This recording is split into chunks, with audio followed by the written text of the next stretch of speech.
Alhamdulillahilladzi arsala rasulahu bil huda wa dinil haq liyudhhirahu 'ala dini kullihi wa kafa billahi shahida. Asyhadu an la ilaha illallah wahdahu la syarika lah wa asyhadu anna Muhammadan abduhu wa rasuluh alladzi la nabiyya ba'dah. Wassalatu wassalamu ala asyrafil anbiya'i wal mursalin nabiyina Muhammadin wa ala alihi wa sahbihi wa man tabi'ahum bi ihsanin ila yaumiddin. Alhamdulillah, kita bersyukur kepada Allah di malam hari ini kembali berjumpa dalam kajian rutin untuk mengkaji ayat-ayat Al-Quran di surat Al-Baqarah. Malam hari ini kita masuk di ayat yang ke-60. Masih berkaitan dengan nikmat-nikmat ya yang Allah berikan kepada Bani Israel, khususnya orang-orang Yahudi, agar menjadi pelajaran ya bagi kita, terutama untuk mengetahui bagaimana karakter mereka, karena sampai hari ini ya mereka kelompok ya kaum Yahudi masih ada dan masih memiliki karakter yang sama ya, sehingga bagaimana kita ya posisi sebagai umat Islam menyikapi mereka, menghadapi mereka, dan juga sebagai pelajaran agar kita tidak memiliki watak seperti mereka, di mana ini semua tentu adalah penjabaran dari surat Al-Fatihah ya.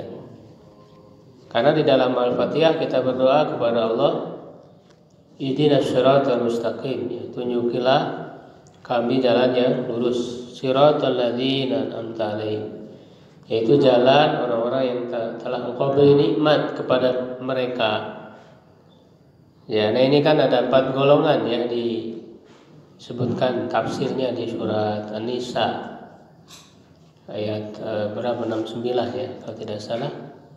Ulaika ma'al ladzina an'ama Allahu alaihim minan nabiyyin, para nabi, siddiqin, orang-orang yang siddiqin ya, yang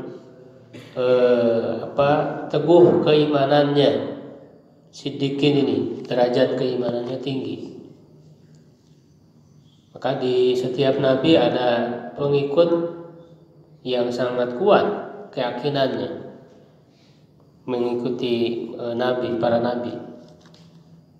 Termasuk ada sahabat juga yang digelari dengan Siddiq ya, Abu Bakar Siddiq. Syuhada ya, orang-orang yang syahid di jalan Allah, dan sholihin, orang-orang sholih. Ghairil maghdubi alaihim, bukan jalan orang yang dimurkai. Ya, nah ini kan ditafsirkan oleh Nabi dalam hadis. Ya, maghdub alaihim, yang dimurkai itu adalah humul yahudu, mereka adalah orang-orang Yahudi. Waladhdallin, dan bukan pula jalan orang-orang yang sesat. Kata Rasulullah, mereka adalah Nasara, orang-orang Kristen. Ya, sebagai contoh. Ya, sebagai contoh, bukan pembatasan tentunya. Ya, nah maka di surat Al-Baqarah ini adalah rincian tentang ghairil maghdubi alaihim itu. Jadi dijelaskan bagaimana karakteristik orang-orang maghdub alaihim, orang-orang Yahudi ya, yang dimurkai oleh Allah itu, agar kita terhindar dari jalan mereka. Jadi kan Al-Fatihah itu kan ringkasan dari semua isi Al-Quran. Maka Al-Quran itu menjabarkan apa yang ada dalam Al-Fatihah. Ya, Al-Baqarah itu menjelaskan tentang maghdub alaihim ya, yang kita berdoa agar terhindar dari jalan mereka. Nanti di surat berikutnya Ali Imran ya, itu penjelasan dari waladhdallin, orang-orang Kristen. Surat Ali Imran ini ya. Gitu. Jadi ini yang perlu kita ketahui ya, agar kita bisa selalu menghayati ya Al-Fatihah yang selalu kita baca dalam sholat itu. Ya, agar kita terhindar dari kesesatan ya orang-orang Yahudi. Secara umum perbedaannya Yahudi dan Nasrani itu kan kalau Yahudi itu tahu ilmunya tapi tidak mengamalkan. Kalau orang-orang Kristen itu sebaliknya. Ya, mereka rajin beramal, mau beramal tapi tidak berlandaskan ilmu. Ya, nah maka orang-orang yang selamat, orang-orang beriman, ya bertakwa adalah dia tahu ilmunya, mengikuti ilmu yang benar, ya dan mengamalkannya. Jadi keselamatan orang-orang beriman itu dalam dua hal tadi, ya ilmu dan amal. Ya, ilmu dan amal, karena disitulah hidayah. Kita mohon hidayah itu adalah kita dapat hidayah itu artinya dapat ilmu yang benar dan juga ya diberi kemampuan untuk mengamalkan ilmu itu. Jadi kesesatan itu diantara dua itu. Ada orang yang tahu ilmunya tapi tidak mau mengamalkan, nah itu juga tersesat. Begitu juga dia rajin beramal, disangka amalnya itu sudah benar, diterima oleh Allah, padahal tidak sesuai dengan ilmu yang diturunkan oleh Allah. Nah, di sini Allah Subhanahu wa taala mengingatkan nikmat lainnya ya. Setelah nikmat-nikmat lain yang Allah berikan. Dan ingatlah ketika Nabi Musa meminta minum. Ya, istasqa. Itu artinya meminta minum. Liqaumihi, kepada kaumnya. Faqul nadrib bi asaqal hajar. Maka kami katakan, pukullah ya dengan tongkatmu batu itu. Ya.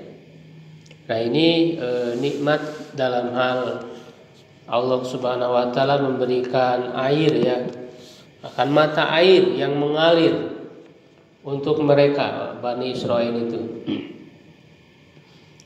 Ya, nah ini diceritakan dalam ketika masih di perjalanan ya menuju ke Palestina itu. Dari Mesir ya menuju Palestina itu, di perjalanan itu kan banyak ya kisah-kisah yang terjadi dan disebutkan ini dalam peristiwa mereka itu berputar-putar untuk menuju ke Palestina itu. Ya disebutnya itu Tih ya. Tih itu jadi ke dalam ketika mereka mau menuju Palestina tapi nggak nyampe-nyampe. Itu kan sebagai laknat gitu dari Allah Subhanahu wa taala. Setelah mereka diajak berperang gitu ya, tidak mau. Ya, ketika disuruh berperang mereka mengatakan idhab anta wa rabbuka. Pergi saja kamu Musa dengan Tuhanmu berdua perang. Sedangkan kami menunggu saja hasilnya. Wa inna hahuna ya laqaidun. Kami hanya menunggu saja di sini. Silakan kalian. Apa kamu berdua dengan Tuhanmu berperang? Itu orang-orang akhirnya dikutuk oleh Allah Subhanahu wa taala. Mereka tidak nyampe-nyampe gitu. Perjalanan itu muter lagi, balik lagi. Kalau tidak salah selama berapa? 40 tahun mungkin ya. Nggak nyampe-nyampe perjalanan. Ya, nah dalam masa-masa itu di sini ya diantaranya juga mereka diberikan nikmat air. Ketika mereka kekurangan air, ya meminta kepada Musa agar berdoa kepada Allah untuk diberikan air. Nah maka Allah memberikannya. Ya, bagaimana ya baiknya ya Allah Subhanahu wa taala itu. Meskipun mereka terus durhaka kepada Allah, tapi nikmat selalu diberikan kepada mereka ketika di dunia itu. Maka disuruhlah Nabi Musa memukul batu. Ya, batu yang cukup besar ya. Ada yang menjelaskan itu panjang lebar itu 1 hasta. Ya, batu itu. Ada yang menyebutkan dia persegi 4 ya batunya itu.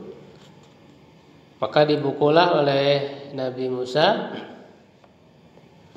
Ini kan pukullah dengan tongkatmu batu itu, maka memancarlah darinya. Maksudnya di sini ada yang diringkas ya, ketika Nabi Musa disuruh memukul, maka Nabi Musa pun memukul ya. Setelah dipukul baru memancar. Ya, baru memancar air itu sebanyak 12 mata air.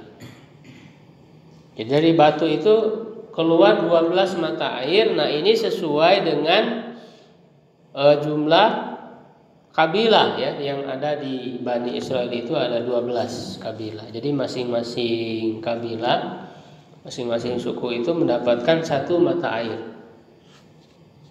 Qad alima kullu unasin masyrabahum. Setiap orang mengetahui tempat minum mereka. Yaitu ada perwakilan di setiap kabilah itu, ada 1 orang yang melihat itu, menyaksikan, sehingga mereka mengetahui bagian untuk kabilahnya yang mana. Ya, jadi dari 4 sudut itu, dari persegi 4 gitu ya, batunya itu dari setiap sudutnya keluar 3 ya, 3 mata air itu. Sehingga jumlahnya ada 12. Ya, 3 kali 4 12. Nah, itu kan sesuai dengan keturunan Nabi Yakub itu kan ada 12. Ada 12 anaknya itu. Jadi masing-masing anak punya keturunan, punya nasabnya ya, punya kabilahnya masing-masing. Maka itu diberikan sesuai dengan kabilah ya bagi mereka itu. Kulu washrabu min rizqillah, makanlah dan minumlah dari rizki Allah, dan janganlah kalian berbuat melampaui batas ya, atau berbuat kejahatan fil ardi, di muka bumi, mufsidin ya, sebagai para perusak. Ya, jadi justru kenyataannya mereka menjadi para perusak. Ya, dengan nikmat yang Allah Subhanahu wa taala berikan, bukannya bersyukur gitu ya atas nikmat yang Allah berikan itu, tapi mereka membalasnya dengan kedurhakaan, kerusakan. Ya, bahkan dijelaskan itu di ayat yang lain di surah Al-Baqarah. Mereka itu di muka bumi itu membuat kerusakan. Ya, wa idza tawalla sa'a fil ardi liyufsida fiha. Ya, di muka bumi melakukan kerusakan. Wa yuhlikal harsa wan nasl. Merusak tanaman dan juga keturunan. Merusak tanaman dan juga keturunan. Ya, jadi ilmu pengetahuan, ya, teknologi yang mereka kembangkan, justru karena mereka itu orang-orang Yahudi itu ingin menguasai dunia. Menguasai dunianya itu dengan cara adalah menjadikan orang-orang di luar mereka itu rendah. Ya, bahkan mereka menyebutnya itu orang-orang di luar mereka, ya, orang-orang Yahudi itu dianggap sebagai keledai. Keledai untuk ditunggangi oleh mereka. Ya, dijadikan budak sehingga mereka bisa menguasai dunia ini.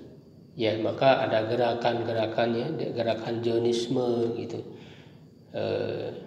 Setiap negara itu ada agen-agen mereka, bahkan ada gerakan-gerakan rahasia. Itu ya, orang-orang Yahudi itu dikenal dengan apa? Freemasonry itu. Itu bisa dibaca ya bagaimana pergerakan orang-orang Yahudi ini di seluruh dunia, dan jelas ya mereka membuat kerusakan. Jadi antaranya kerusakan yang mereka perbuat sebetulnya disebutkan dalam ayat tadi itu dalam hal tanaman. Bagaimana makanan kan, sebagai sumber makanan orang itu dirusak, gitu ya, gitu dengan kimia ya, kimia misalnya, itu bisa merusak tanaman, ya, ataupun mereka merekayasa gitu ya, gen-gen yang ada di dalam tumbuhan itu, ya, sehingga menjadi madorot ketika dikonsumsi oleh orang-orang.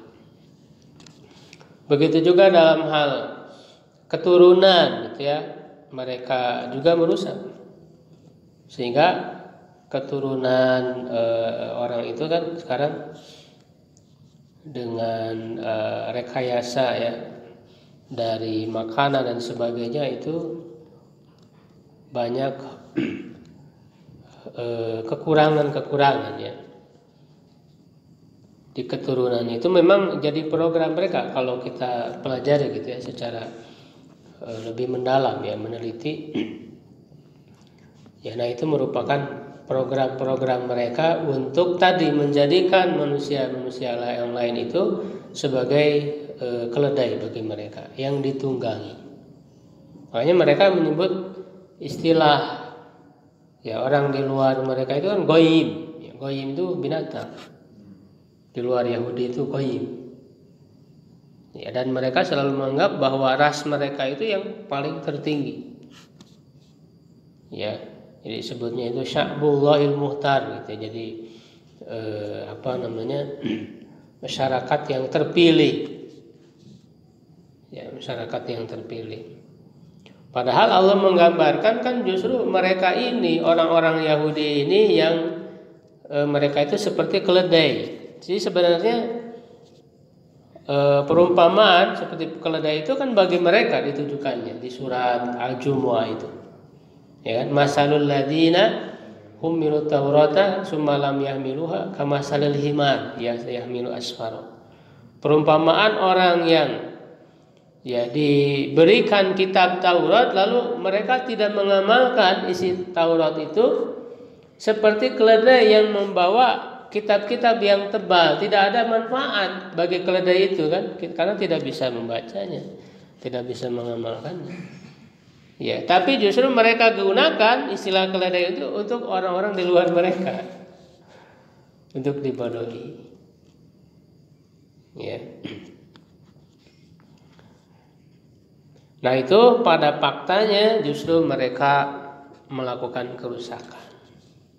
Ya, sehingga kalau kita ingin menyelamatkan ya dunia ini ya, bumi ini agar terhindar dari kerusakan, ya maka mau tidak mau umat Islam harus mengambil alih kepemimpinan, kekuasaan ini agar di tangan orang-orang muslim bisa mengadakan perbaikan. Ya, dengan panduan Al-Quran ini ya diatur kembali. Jangan sampai dalam hal tadi makanan kita diurus oleh mereka, itu ya, diatur oleh mereka, kita hanya menjadi pengkonsumsi saja. Nah, yang ayat berikutnya itu berkenaan dengan makanan ya, tadi minuman. Wa id qultum ya Musa lan nasbira, kami tidak akan sabar ya, kata mereka kepada Nabi Musa, terhadap makanan ya yang satu jenis, satu macam, yaitu kan manna wassalwa itu di ayat sebelumnya.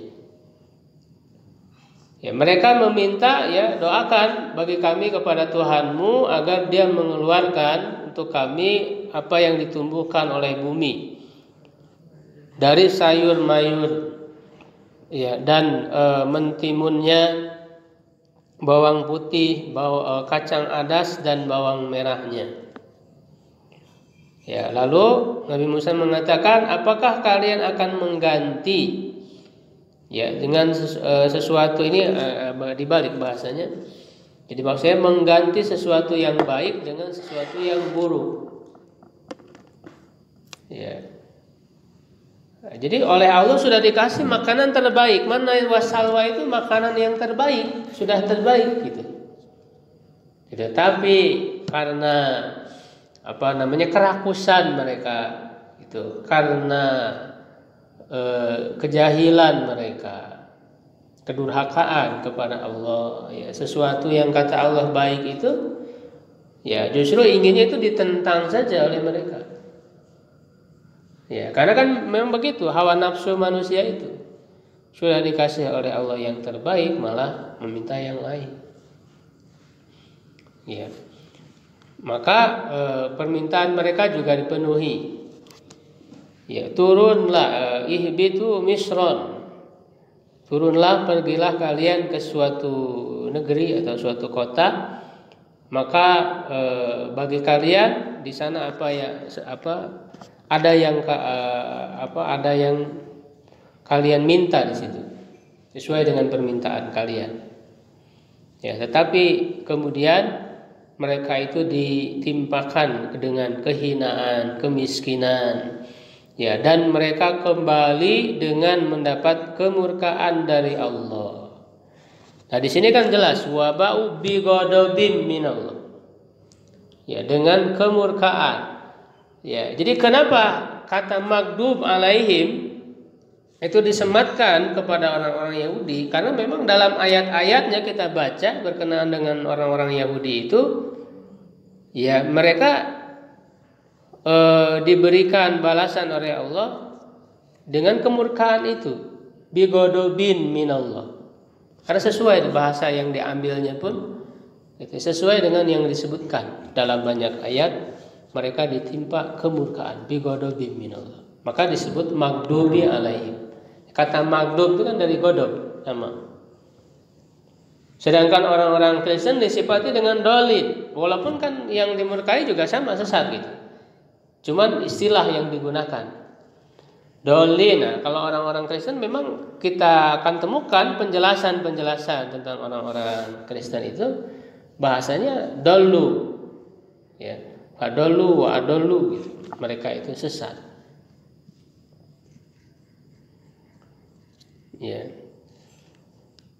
Karena memang tentu lebih besar gitu ya orang-orang Yahudi itu siksaan dari Allahnya. Zalika bi annahum, ya, itu karena mereka kufur, ya, ingkar dengan ayat-ayat Allah. Ya, begitu. Bahkan ayat-ayat Allah yang jelas, ya, mukjizat yang ditampakkan di hadapan mereka itu tetap saja tidak membuat mereka beriman. Hati mereka tertutup, tidak mau merenungkannya. Tidak ada rasa takut kepada Allah.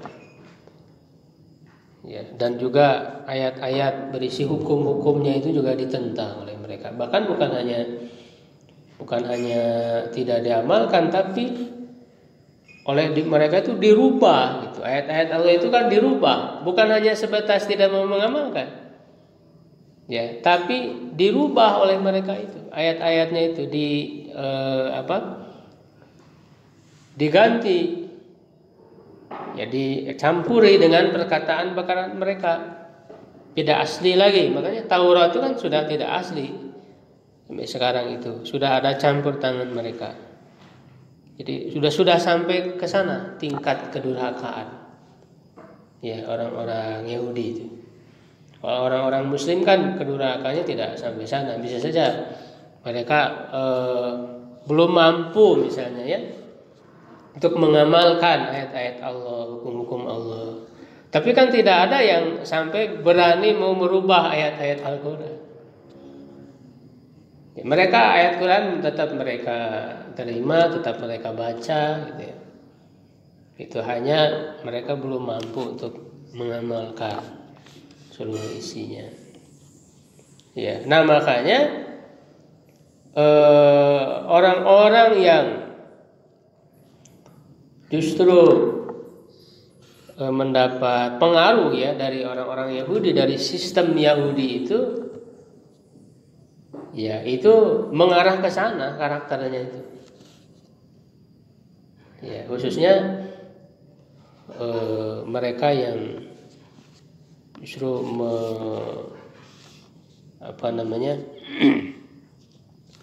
membuat konsep-konsep ya, konsep pendidikan misalnya, konsep psikologi misalnya.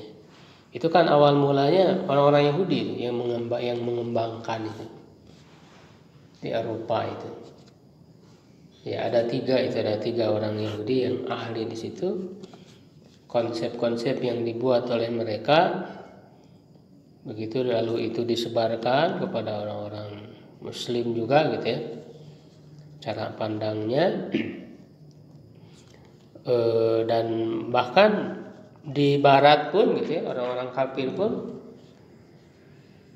mengadakan studi-studi Islam. Studi Islam yang orang-orang Islam itu belajar ke sana, ke orang-orang Barat, tapi dengan mindset mereka. Ya, sehingga ya karakternya akan mengarah ke sana.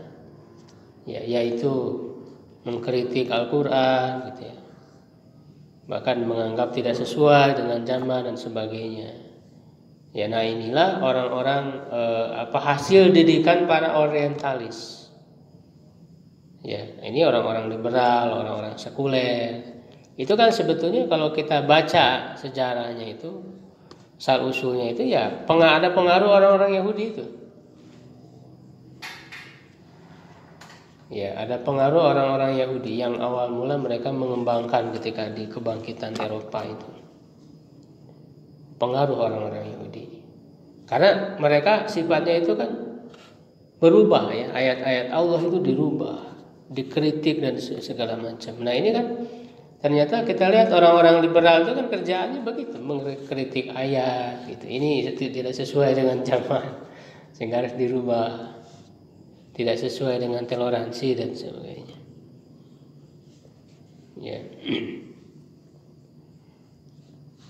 Nah, ini masih tetap ada orang-orang seperti itu, sehingga kita harus waspadai.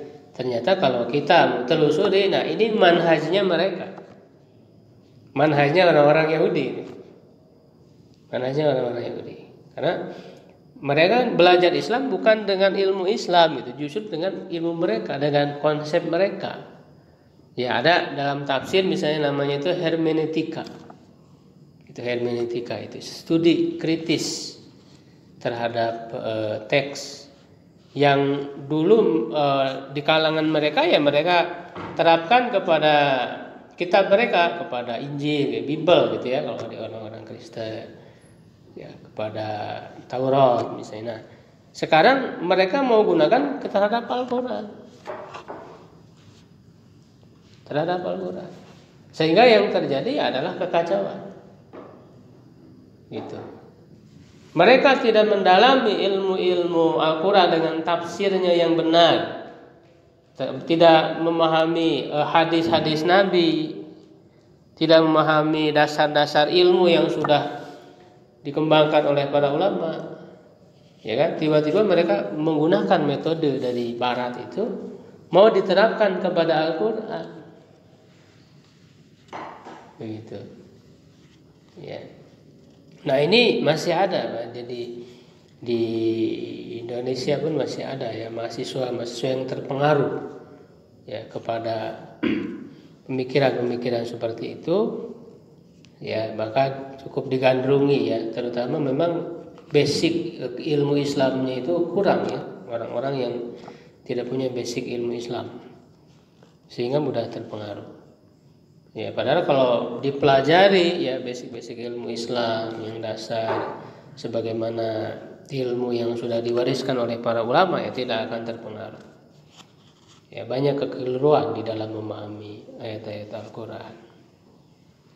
Ya, nah kebanyakannya model-model seperti ini juga yang mau dikembangkan ya oleh sebagian orang gitu ya, dengan atas nama toleransi beragama gitu. Ya, konsep-konsep itu berdasar mengarah ke situ. Ya, prinsip-prinsip dasar dalam syariat itu ya tidak betul-betul dipegang.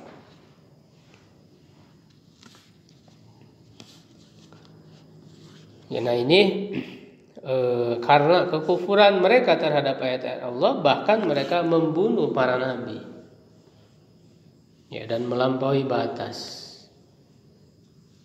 Ya, nah itu orang-orang Yahudi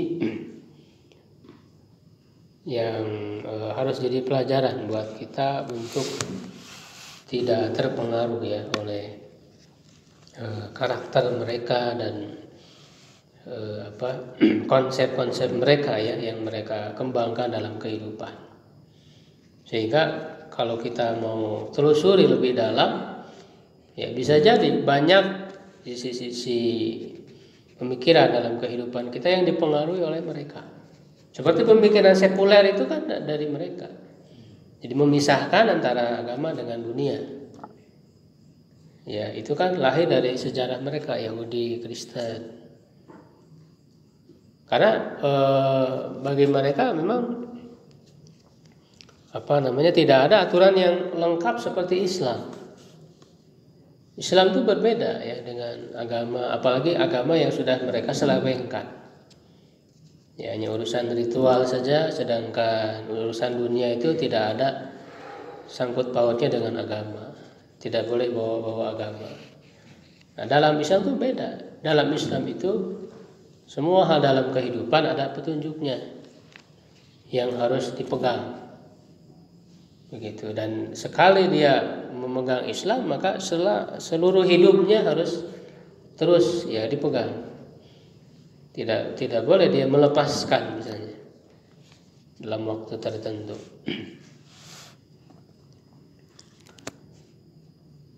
Nah, ayat yang 62 ini yang sering dijadikan oleh orang-orang liberal, orang-orang sekuler ini, jadikan sebagai dalil bahwa orang selain Islam pun akan selamat, kata mereka.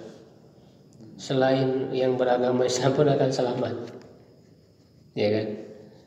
Gitu. Jadi diibaratkan itu seperti roda ya, ada jari-jari gitu ya, banyak jari-jari itu tapi berputar menuju kepada arah yang sama.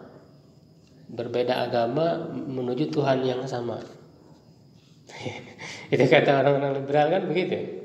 Nah, ini yang selalu dijadikan dalil ini. Surah Al-Baqarah ayat 62 mengatakan innal ladzina amanu wal ladzina hadu. Sesungguhnya orang-orang beriman dan orang-orang Yahudi, Kristen, Sabiin. Ya, orang-orang Sabiin man amana billahi wal yaumil, siapa yang beriman kepada Allah dan hari akhir dan beramal soleh, maka bagi mereka pahala mereka di sisi Tuhan mereka tidak ada rasa takut dan tidak ada kesedihan. Ya, nah ini kan dipahami oleh mereka itu, orang-orang Yahudi, Kristen juga selamat. Gitu ya. Padahal di situ kan jelas disebutkan lagi. Sungguhnya orang beriman, orang-orang Yahudi, Kristen, ya, Sabiin, siapa yang beriman kepada, ini syaratnya, siapa yang beriman kepada Allah dan hari akhir dan beramal soleh. Jadi kan tidak langsung innalladzina amanu walladzina hadu wa nasara wasabiin langsung dipotong falahu majruhum gitu. Tidak. Di situ kan ada ayat man amana billah. Ya. Nah, di sini ada ada penafsiran ya. Yang pertama bisa ya maksudnya itu adalah orang-orang Yahudi, Kristen yang dulu sebelum datangnya Nabi Muhammad, turunkannya Islam. Jadi orang-orang Yahudi yang masih memegang kepada ajaran Nabi Musa. Dan ajaran yang namanya ajaran para nabi kan bertauhid, tidak menyekutukan Allah. Semua menyembah Allah, menjalankan syariat dari Allah. Kalau memegang teguh kepada ajaran Nabi Musa, kitab Taurat, Ya artinya kan mereka beriman, ya beramal soleh, maka mereka akan selamat. Begitu juga orang-orang Kristen. Ada di antara pengikut Nabi Isa gitu ya, yang mengikuti ajarannya, bertauhid, tidak menjadikan Nabi Isa sebagai Tuhan. Itu juga akan selamat. Ya, atau maknanya kalau ketika sudah diutus Nabi Muhammad SAW, ya berarti kan maksudnya adalah orang-orang Yahudi, orang-orang Kristen, ya yang mereka itu kemudian menerima kenabian Nabi Muhammad. Ya. Karena setelah diutusnya Nabi Muhammad tidak akan diterima oleh Allah Subhanahu wa taala imannya itu kalau tanpa beriman kepada Nabi Muhammad. Ya, artinya ajaran nabi-nabi sebelum itu sudah dihapus. Ketika diutus Nabi Muhammad, maka semua harus mengikuti. Beriman kepada Nabi Muhammad, menjalankan syariat yang diturunkan kepada Nabi Muhammad. Sudah tidak berlaku lagi. Ya, makanya Rasul mengatakan kan kepada Umar bin Khattab misalnya, kalaulah Nabi Musa itu masih hidup, ya, maka tidak ada yang dilakukan kecuali mengikuti syariatku. Begitu juga Nabi Isa kan, ketika diturunkan nanti di akhir zaman, itu tidak membawa syariat baru, tapi menjalankan syariat Nabi Muhammad. Gitu. Jadi tidak ada kemudian sekarang orang Kristen, misalnya orang Yahudi, ya kemudian bisa selamat tanpa Islam itu enggak. Karena di surat Ali Imran kan jelas, waman yabtaghi, ayat 85 ya kalau tidak salah, waman yabtaghi ghairal islami dinan, siapa yang mencari ya agama selain Islam, fala yuqbala minhu, tidak akan diterima darinya. Wa huwa fil akhirati minal khasirin, dan dia di akhirat termasuk orang-orang yang rugi. Itu jelas ayatnya itu. Hanya dengan jalan Islam. Nah, inilah keyakinan umat Islam. Kalau tidak meyakini seperti itu, ya ini kan berarti bermasalah dia imannya. Ya, dalam Islam ada orang mengaku Muslim tapi misalnya meyakini semua agama benar, gitu. Semua agama menuju Tuhan yang sama. Nah, ini kan menjadi rusak keimanannya. Ya, bagi orang Muslim harus meyakini bahwa satu-satunya jalan keselamatan itu ya Islam. Ya, ini orang-orang sekuler, orang liberal itu ya memaksa orang untuk tidak meyakini kebenaran agamanya, sehingga sekuler ini, orang liberal ini musuh bagi semua agama, karena kan itu hak bagi setiap agama meyakini agamanya yang benar, kan begitu. Ya, jadi mereka mau mencampur adukan seperti itu. Baik, mudah-mudahan kita bisa memahaminya. Kalau ada yang ditanyakan, ya. Orang-orang sapi itu orang agama atau satu kelompok? Sabi'in itu umat sebelum Nabi Muhammad yang mengetahui adanya Tuhan yang Maha Esa dan mempercayai adanya pengaruh bintang-bintang. Ya, jadi ada apa namanya kemusyrikan juga ya, mereka meyakini ada pengaturan gitu ya alam semesta berdasarkan bintang-bintang. Jadi menyekutukan Allah dengan bintang-bintang. Bukan agama, bukan agama, bukan kepercayaan. Ya bisa disebut agama juga sih, bisa disebut agama. Karena kan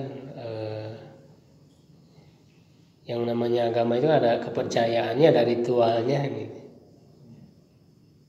Percayaan dan ritual.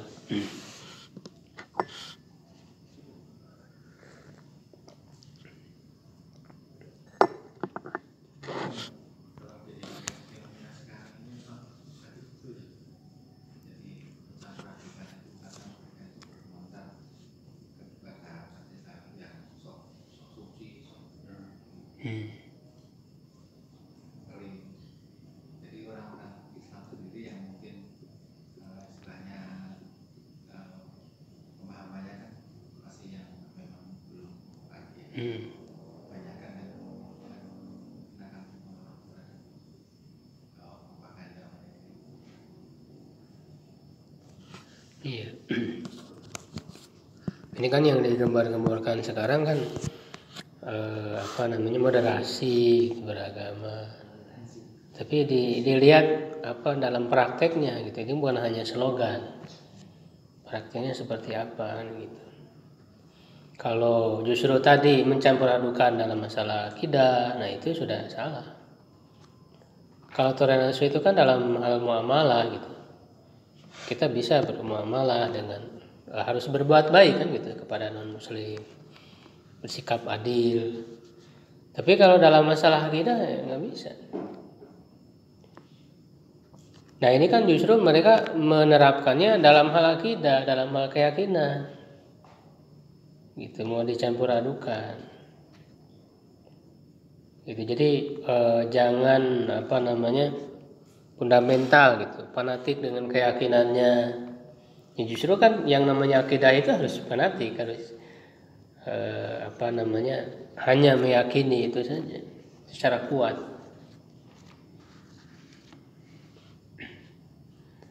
Jadi tidak dicampur adukan dalam masalah akidah. Kalau umat Islam ya harus dijaga akidah mereka. Ya jangan sampai sekarang orang-orang Islam tapi dengan alasan tadi misalnya moderasi beragama dimasuki juga pelajaran dari agama-agama lain, itu kan bermasalah. Ya kelihatannya sih mereka mengarahnya ke sana, mau mencampur adukan dalam masalah akidah. Padahal itu jelas sangat-sangat tidak boleh.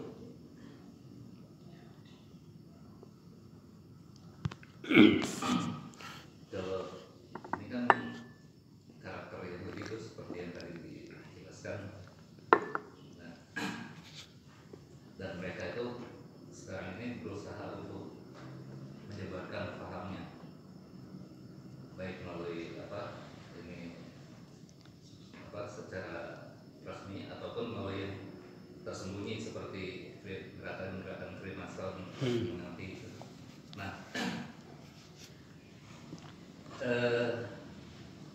sementara kita juga sebagai warga dunia lah gitu ya, itu kan mau tidak mau bermuamalah dengan mereka. Tapi mereka itu ketika bermuamalah itu pasti ada agenda-agenda tersembunyi yang akan dimasukkan. Nah, sikap kita itu harusnya bagaimana? Ya lebih berhati-hati gitu, lebih berhati-hati. Jadi jangan sampai mengarah kepada kepentingan-kepentingan mereka yang bertujuan tadi untuk merugikan umat Islam. Karena gini Ustaz, seperti sekarang Yahudi itu direpresentasikan dengan negara Israel. Mereka selama ini tidak ada hubungan diplomatik dengan kita, tapi mereka berusaha untuk melakukan itu. Secara politik mereka tidak ada pengakuan antara kita dengan mereka. Tapi dalam perdagangan mereka ada perdagangan antara kita dan mereka gitu. Dan budaya pun ada masuk, termasuk seperti pendirian museum Yahudi di Minahasa itu. Nah jadi ya tetap aja mereka masuk dengan berbagai cara, dengan melalui ya cara tersembunyi atau terbuka gitu. Nah kalau zaman Rasulullah kan Rasulullah bisa bermuamalah dengan orang-orang Yahudi itu tanpa menyinggung masalah akidahnya kan. Tapi di kita ini bagaimana ini? Gitu Pak. Mereka masuk itu ke kita. Iya harusnya kan kalau memang Indonesia meyakini sampai sekarang bahwa Yahudi itu masih menjajah gitu kan Palestina, itu sebagai upaya kita gitu untuk melawan mereka, membela orang-orang yang mereka tindas itu ya diantaranya juga dengan memboikot, ya memboikot baik secara politik, secara ekonomi, ya itu bagian yang bisa dilakukan, mempertahankan. Jadi memboikot ini sebenarnya seperti katakan memboikot perusahaan mereka. Nah di sini mereka sudah mendirikan usaha-usaha pekerjanya orang-orang kita. Nah, lalu kalau kita memboikot mereka, lalu muncul yang kontra itu mengatakan kalau kita boikot mereka, bagaimana dengan karyawannya? Bagaimana dengan keluarga karyawannya yang nyata-nyata mereka muslim katanya? Ya, jadi sambil memberi solusi juga harus ada penggantinya. Kita bukan hanya memboikot, tapi juga kan kita sambil membangun kekuatan ekonomi juga. Jadi kalau mereka harus meninggalkan itu, lalu kemana kan gitu? Kalau mau tidak mau umat Islam harus bersama-sama gitu untuk membangun ekonominya sendiri. Jadi kan masalahnya kita memboikot tapi nggak ada gantinya kan, akhirnya kembali lagi ke situ. Sama seperti halnya produk-produk itu kan. Ini solusinya cuma politiknya harus bagus, Cuma itu aja soalnya. Nggak susah. Ya itu makanya nggak sembarangan. Makanya harus membangun kemandirian ekonomi, kekuatan gitu ya, politik dari situ. Jadi memboikot juga jadi efektif. Ya, dan juga membangun kesadaran dulu kepada umat Islam bahwa apa yang dilakukan Yahudi itu tidak bisa gitu kita menutupi gitu. Mereka kan jelas penjajahan gitu. Ya, bagian dari pembelaan kita. Allahu a'lam bishawab. Qul qouli hadza astaghfirullah li wa lakum. Assalamualaikum warahmatullahi wabarakatuh.